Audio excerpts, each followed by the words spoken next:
le fotoana efa ela natahorana mararo ny fona efa ela andromane tsy taky ze atao ihany zokitanazy volano fa eto azy tafetsika amijinjany orana hainao tsara sady afaka nialy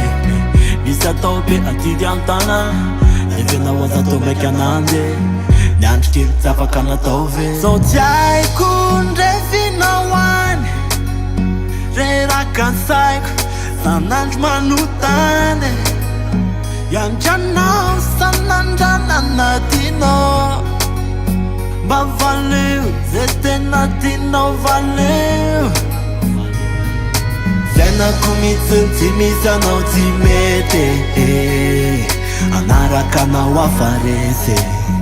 androany aresy mana elony fokonade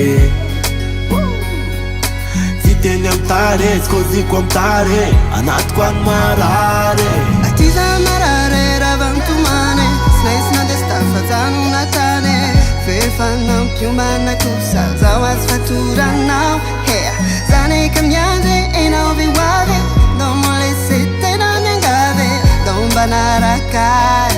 tsitako ze holanao ainao tsara fa niandeny mbanoviko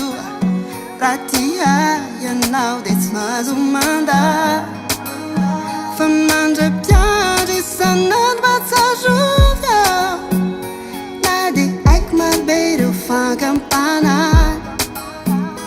amizao tsaiky ny fiainanao agny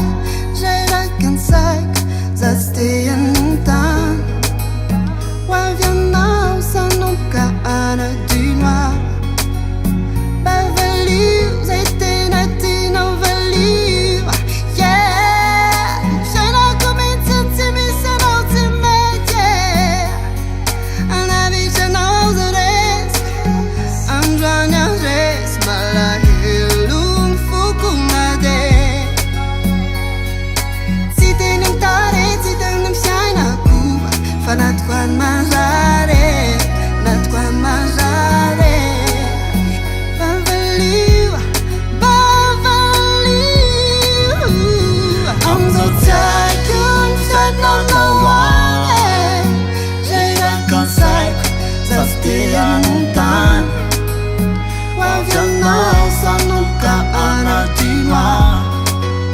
mba valio zay tena tinao valio fiainako mitsiny tsy misy anao tsy mety